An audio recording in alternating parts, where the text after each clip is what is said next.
Basically আমি যেহেতু মাদ্রাসায় লেখাপড়া করছি, সেই হিসাবে আলেমদের মধ্যেই পরিগণিত। একটি বিশ্ববিদ্যালয়ের প্রফেসর হিসেবে আরবি ভাষা ও সাহিত্যের ডিপার্টমেন্টের চেয়ারম্যান হিসেবে রিটায়ার্ড করছি। লেখাপড়া আমার বাড়ি তো আমসড়ায়।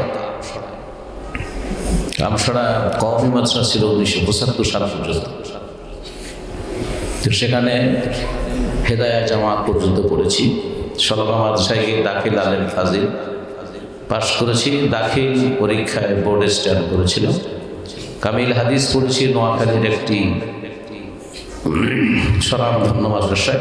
তাফসির বিভাগ পাশ করেছি ঢাকা আলিয়া থেকে, এবং বোর্ড ফার্স্ট হয়েছিলাম। ঢাকা বিশ্ববিদ্যালয়ে ইসলামিক স্টাডিজে পড়াশোনা করেছি। এরপরে স্কলারশিপ পেয়েছি সৌদি আরবের একটি সরকারি বিশ্ববিদ্যালয়। সেখানে গিয়ে আবারও অনার্স, মাস্টার্স এবং পিএইচডি করেছি 2004 সালে আন্তর্জাতিক ইসলামী বিশ্ববিদ্যালয় চট্টগ্রাম এর আরবি ভাষা ও সাহিত্য বিভাগে শিক্ষকতা শুরু করি। অধ্যাপক হিসাবে রিটায়ার করেছি। ইসলামী ব্যাংক বাংলাদেশ লিমিটেড 2004 সাল থেকে আমি শরিয়া বোর্ডের সদস্য, অতঃপর সদস্য সচিবের দায়িত্ব পালন করেছি। বাংলাদেশ হাউস বিল্ডিংয়ের শরিয়া বোর্ডের আমি চেয়ারম্যান, এবং আরও কয়েকটি ব্যাংকের, ইসলামী ব্যাংকের আমি চেয়ারম্যান শরিয়া বোর্ডের। আরও যেমন সরকারি বাংলাদেশ ব্যাংকেরও একটা ডিপার্টমেন্টের শরিয়া বোর্ডের আমি একটি সদস্য। 2005 সাল থেকে বাদশাহ ফয়সাল ট্রাস্টের আমি সদস্য। এটা ঢাকার শ্যামলীতে। এই প্রতিষ্ঠান স্কুল, কলেজ, মাদ্রাসা, হেফজখানা ইত্যাদি এগুলো আছে। একটা মসজিদ কমপ্লেক্সও আছে। এটা নারী পুরুষদের জন্য ভিন্ন ভিন্ন প্রতিষ্ঠান। এই মসজিদ কমপ্লেক্সের আমি সভাপতি ট্রাস্টের পক্ষ থেকে। তো তখন থেকে এই মসজিদে আমি খতিব হিসেবে দায়িত্ব পালন করি। প্রায় 25 বছর হতে চলল। খতিবের দায়িত্ব পাওয়ার পর আল্লাহর সাথে আমার একটা ওয়াদা হয় যে আল্লাহ যতদিন আমি মসজিদের খতিব হিসেবে দায়িত্ব পালন করব, এখান থেকে কোনো সম্মানী অথবা কোনো বেতন আমি গ্রহণ করব না। তা আলহামদুলিল্লাহ এখন পর্যন্ত সেটার উপরে আছি। তবে নির্বাচনে অংশগ্রহণ করার কারণে এখন নিয়মিত জুমার খুতবা দিতে যেতে পারি না এলাকায়। তো এলাকার বিভিন্ন মসজিদে আমি খুতবা দিই, আলোচনা করি, খুতবা দিই, নামাজ পড়ি। তো মোটামুটি আমার সম্পর্কে আপনাদের ধারণা দিলাম। বাড়িতে আমসরা আল্লাহর আইন কেন চাই? যেহেতু আল্লাহ বলেছেন মানুষকে তো আল্লাহ সৃষ্টি করেছেন আল্লাহর দাসত্ব করার জন্য, ঠিক কিনা? দাসত্ব কিভাবে করবে এটা দিবে কেটা? এটার নিয়ম বা বিধানটা কে দিবে? দাসত্ব তো মানুষ করবে, এই দাসত্বটা কিভাবে করবে আল্লাহ, এটা কে দিবে? কেটা? আল্লাহ। তাহলে আল্লাহ সেই বিধানটা দিয়েছেন, যেই বিধান দিয়ে মানুষ আল্লাহর দাসত্ব কি অর্ধেক হয় না পূর্ণাঙ্গ হয়? পূর্ণাঙ্গ হয়। তাহলে আল্লাহ যে বিধানটা দিয়েছে সেই বিধানটা পূর্ণাঙ্গ বিধান। ওই পূর্ণাঙ্গ বিধান যদি মানুষ মেনে চলে তবেই আল্লাহর দাসত্ব হবে, নচেত পূর্ণাঙ্গ দাসত্ব হবে না। যতটুকুন আপনার দাসত্ব আল্লাহ হবে না, অতটুকুনের মধ্যে আপনি তখন কার দাসত্ব করছেন? যতটুকুন আপনার দাসত্ব হচ্ছে না আল্লাহ, ততটুকুন আপনি কার দাসত্ব করছেন? তাগুতের। কারণ পথ দুইটাই, একটা হচ্ছে আল্লাহর দাসত্ব, আর একটা হচ্ছে গায়রুল্লাহর দাসত্ব। এই জন্য খেয়াল করে দেখেন, কোরআনে আল্লাহ বলছেন ফামান ইয়াকফুর বিত্তাগুতি ওয়া ইউমিন বিল্লাহ, যারা তাগুতের সাথে কুফরি করে, মানে অস্বীকার করে, এক আল্লাহর প্রতি ঈমান আনে।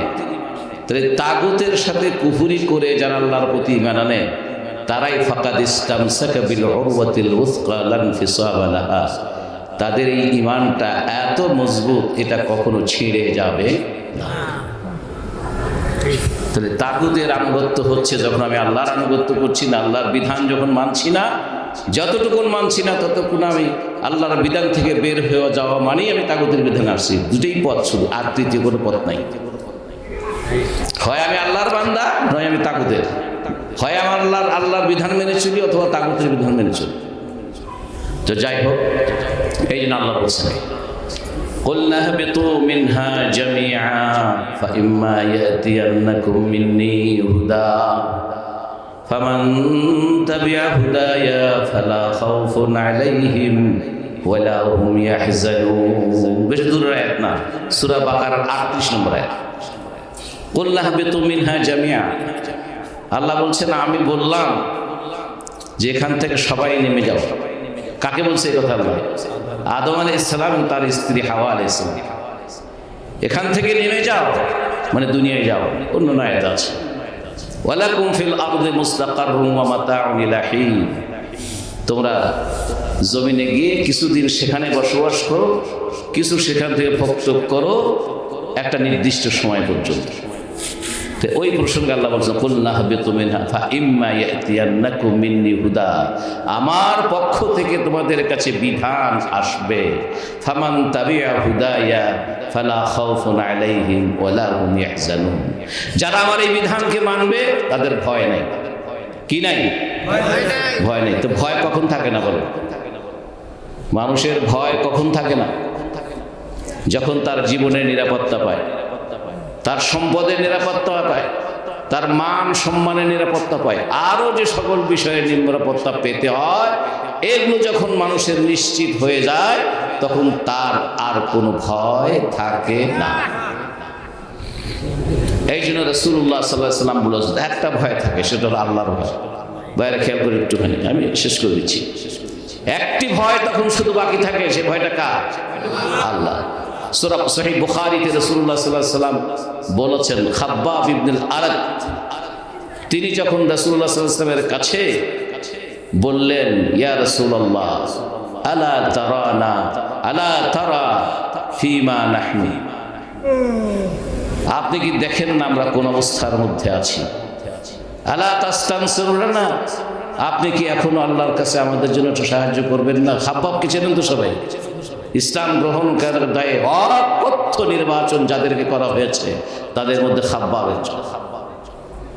রাসূলুল্লাহ সাল্লাল্লাহু আলাইহি ওয়াসাল্লাম কাবা ঘরের দেয়ালের সাথে হেলান দিয়ে বসে আছেন, ওহ মুতাওয়াসসিলুন, তার মাথাটা ঢাকা চাদর দিয়ে।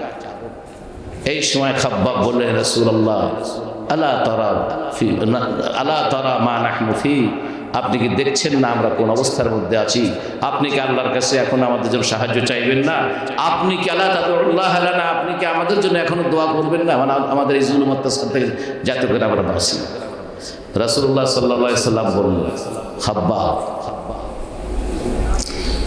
অতীতের লোকদের মধ্যে কেউ, তুমি যেমন ইসলাম গ্রহণ করেছো, এই ঈমান গ্রহণ করার কারণে একজন ফায়ুতাবির রাজুল, একজন ব্যক্তিকে ধরে নিয়ে আসা হতো, ওয়ায়ুহরাফ ওয়ায়ুহফার লাহুল খান্দাক, এবং তার জন্য খন্দক খোঁড়া হতো, গর্ত খোঁড়া হতো। কি পর্যন্ত? ইলা খাসিরা, তার এই কোমর পর্যন্ত। তারপরে সেখানে ফায়ুদাউ ফি, তারপরে সেখানে থেকে দাঁড় করানো হতো, ওয়াইয়াহসু আলাইহি তুরাব, এবং মাটি দিয়ে ঢেকে দেওয়া হতো এই পর্যন্ত। সুম্মা ইউতা বিল মিনশার, তারপর একটি করাত আনা হতো, ওয়াইউদাউ আলা মাফরিক রাসিহি, আর এই মাথার মাঝখানে সেই করাতটা রাখা হতো। এরপরে লোকটাকে দ্বিখণ্ডিত করা ফেলা হতো, তবু সে আল্লাহর